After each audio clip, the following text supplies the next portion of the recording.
बिस्मिल्लाहिर्रहमानिर्रहीम। अस्सलाम वालेकुम नाज़रीन, मैं हूं आसिम नसीर और आप देख रहे हैं हमारा डिजिटल चैनल आसिम सीरीज। नाज़रीन मेरे साथ मौजूद है इंटरनेशनल रॉयल पाम में सीनियर एडवोकेट और एस्ट्रोलॉजर मेशरत खान साहब। खान साहब के साथ व्लॉग शुरू करने से पहले आपसे दरखास्त करेंगे, जो लोग हमारे चैनल पर नए हैं, जिन्होंने अभी तक हमारे चैनल को सब्सक्राइब नहीं किया, तो बराए मेहरबानी से सब्सक्राइब भी कर दें। अस्सलाम वालेकुम सर, क्या हाल है, कैसे हैं आप? वालेकुम अस्सलाम, बिस्मिल्लाहिर्रहमानिर्रहीम। इन्नल्लाह यामुरु बिल अदली वल एहसान। बेशक अल्लाह हुक्म देता है इंसाफ करने का और एहसान करने का। जी बेटा। सर आज हम अपने देखने वालों को सबसे पहले ये बता दें कि जुमे की रात है, तकरीबन 11 बजे का वक्त है, हम आपके साथ ये वीलॉग रिकॉर्ड कर रहे हैं। हमने कोशिश की पूरा दिन की डेवलपमेंट देख के आपके साथ वीलॉग रिकॉर्ड करें रात में, और ये वीलॉग हमारा हफ्ते के दिन पब्लिश होगा। और 5 तारीख जो हफ्ते का दिन है, पाकिस्तान तहरीक इंसाफ ने मीनार पाकिस्तान पर एहतजाज का ऐलान किया है। खान साहब की जन्मदिन भी है, उनकी यौम पैदाइश भी है, केक काटा जाएगा। आज बड़ी डेवलपमेंट्स हुई, बड़ी हैपनिंग हुई। अली अमीन गंडापुर पूरे रास्ते आ रहे हैं, एक जुलूस लेकर आ रहे हैं। इस वक्त तक जब हम वीलॉग रिकॉर्ड कर रहे हैं, खान साहब की दोनों बहनों को गिरफ्तार कर लिया गया है, खंदकें खोद दी गई हैं, कंटेनर लगा दिए गए हैं, एम्बुलेंसों की कतार है। मतलब सर ऐसा लग रहा है कि कोई जंग का मंजर है। किसी तरफ भी कोई मामला फहमी की बात नहीं हो रही। वजीर दाखिला साहब भी बड़े जोश में नजर आ रहे हैं, आईजी इस्लामाबाद भी बड़े जोश में नजर आ रहे हैं। आप क्या समझते हैं सर, ये हालात किस तरफ जा रहे हैं? आपकी पेशेंट को भी दुरुस्त साबित हो चुकी है, आपने कहा था कि टाइम का कहा था कि 5 से 7 का टाइम खतरनाक है, खराब है। दोनों बहनें गिरफ्तार हो गई खान साहब की। आप क्या समझते हैं, आज के हवाले से बता दें, डी चौक पर क्या देख रहे हैं, क्या होगा? और 5 तारीख जो है पाकिस्तान तहरीक इंसाफ के चेयरमैन की सालगिरह का भी दिन है, आप किस तरह का देख रहे हैं, माहौल क्या बनेगा? बिस्मिल्लाह। मैंने कहा था कि आज जुम्मे का दिन नून लीग पे भारी रहेगा, और ये भी कहा था कि पीटीआई इनको तिगनी का नाच नचा देगी। सुबह से क्या, वो कल रात से ही परेशान है, कभी किधर कंटेनर, कभी किधर कंटेनर, और कभी शेलिंग फैसलाबाद वाली साइड, कभी किसी इलाके में बेशुमार शेलिंग्स भी। और अभी भी अली मीन गंडापुर का जो मैं टीवी पे देख रहा हूँ, उसमें ऐसे नजर आ रहा है कि वो आते जा रहे हैं और बढ़ते जा रहे हैं।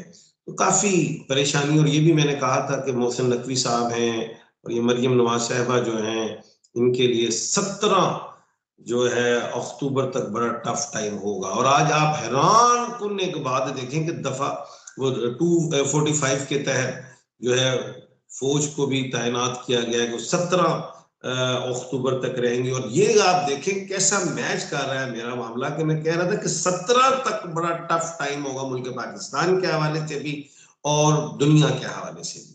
तो दुनिया के हवाले से भी देखें तो कल की एक, अल्लाह ना करे कि वो बात सच हो, इजराइल की एक उन्होंने कह दिया है कि एक शहीद हो गए हैं हमारे हाशिम सफीउद्दीन। तो अल्लाह पाक खैर का मामला रखे। तो खैर कोई टाइम अच्छा नहीं है, क्योंकि 2 अक्टूबर से लेके ऑनवर्ड मैंने कहा था कि बीच में 7-8 अक्टूबर, 6 से 7 अक्टूबर में कमर दर अकरब भी है, और 17 अक्टूबर तक बहुत ही मुश्किल और टफ टाइम चलेगा। अभी वजीर दाखिला मोहसिन नकवी साहब हैं, ठीक हैं, अच्छे सहाफी भी रहे, और वो क्या कह लें, सहाफी थे मेरे ख्याल से, उसके बाद जी वो सर। टीवी के भी रहे। लेकिन सियासी एक्सपीरियंस पे जो समझता हूँ उनके पास इतना ज्यादा नहीं। अब जो शख्स अगर अली मीन गंडापुर आना चाह रहा है, उन्हें कहा हो यार उस जगह को हम दे देते हैं, हम तुम्हें ये करें हम वो करें। इतना एग्रेसिव नहीं होना चाहिए। वो भी पाकिस्तानी है, आप भी पाकिस्तानी है, पूरा मुल्क पाकिस्तान है, कुर्बानियों से हासिल किया है। उधर वो बुरहान पे जाके ये सब कुछ भाई कर ले यार, आपको हम ये जगह देते हैं। हालांकि अब वो ये सारा कुछ हो क्यों रहा है, वजह क्या है इसके पीछे? बिल्कुल सर, अक्टूबर का महीना जो है पाकिस्तान तहरीक इंसाफ 8 फरवरी के इंतखाबात के बाद से लेकर अब तक बाहर नहीं निकली, अक्टूबर में सब कुछ हासिल कर लेगी। अच्छा, अब बात ये की थी मैंने कि 26 अगस्त को जो मंगल है वो कर्क राशि में चला जाएगा, और 28 को वो सीधा हो जाएगा, अपनी ताकत दिखाएगा। और साथ ही मैंने कहा था 20 अक्टूबर तक वो कर्क में रहेगा, वो फिर कर्क में जाएगा। अब सारा ड्रामा बीच में ही है। पहले तो हुकूमत ने मैंडेट चोरी किया, बदमाशी करके तुम बैठ गए हो। उसके बाद अब तुम कहते हो कि तुम्हें एहतजाज भी करने नहीं देना, रातों रात तुमने अमेंडमेंट्स भी करनी है, आपने कानून साजियां भी करनी है। और भाई कॉन्स्टिट्यूशन कोड है क्या? क्या जो हमारी सुप्रीम कोर्ट है, क्या ये कॉन्स्टिट्यूशन कोर्ट नहीं है? क्या ये आईनी अदालत नहीं है? ये हमारी जो निचली हाई कोर्ट से आईनी नहीं है भाई, कौन सी तुम कॉन्स्टिट्यूशन कोड, क्या ये अजीब अजीब सी कहानियां, कानून का इलम नहीं है, अलग बे का पता नहीं है, बलावल भट्टो अपनी स्टोरी लेके मैं ये तो मैं वो फलाना, उसका टास्क भी फेल, जीरो। आपको बारहा 1.5-2 साल से गीत सुना रहा हूं कि ये जस्टिस साहबान होते हैं कस्टोडियन ऑफ द कॉन्स्टिट्यूशन होते हैं, दस्तूर के मुहाफिज। अब इसकी उसके चक्कर में गए हुए थे। उससे पहले आपने एक देखा हुकूमत ने कि हमें 2/3 नहीं मिली, उन्होंने एग्रेसिव हुए, प्रैक्टिस एंड प्रोसीजर एक्ट को छेड़ दिया, एक जगह पावर दे दी, 5-0 से फैसला आ गया आर्टिकल 63A की तरफ, हो गया। तो खामोश हो जाओ ना। आपको पता है शंघाई वाला मामला आ रहा है, आपको पता मलेशिया के वजीर आजम आ रहे हैं, आपको पता जाकिर नाइक साहब आ रहे हैं, आपको बड़ा बड़ा आप कर रहे हैं, और साथ ये भी टोपी ड्रामा बीच में कर रहे हैं, कर क्यों रहे?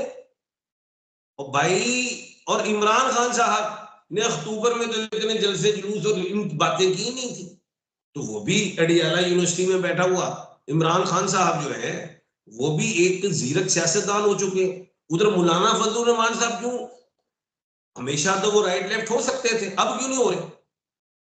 उन्हें भी समझ है। और क्या कहते हैं, जून को उनका भी प्लेनेट जुपिटर जो है वो पावर में। बात ये है कि जो अब पेशन गोई देने लगा हूं आपके प्रोग्राम के तवज्जुह से, वो ये है, अगला हदफ है कि ये जो मखसूस नशिस्तों वाला मामला, इसको भी उल्टाया जाए, क्योंकि 8/5 से तो वो फैसला आया था। अब क्या होगा आगे आइंदा आने वाले दिन में, उस दिनों से बचने के लिए, उस हुकूमत की तैयारी को रोकने के लिए, जो ये अब इमरान खान साहब की जो है एहतजाज हैं या जलसे हैं या वुकला हजरात सड़कों पे आएंगे, वुकला हजरात को मैंने बारहा कहा, वो जब आएंगे आइन और दस्तूर के लिए आएंगे।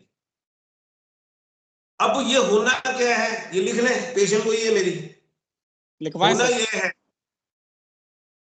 कि ये जो 8/5 से फैसला आया हुआ है, फुल कोर्ट ना बना दें ऑनरेबल जस्टिस साहब,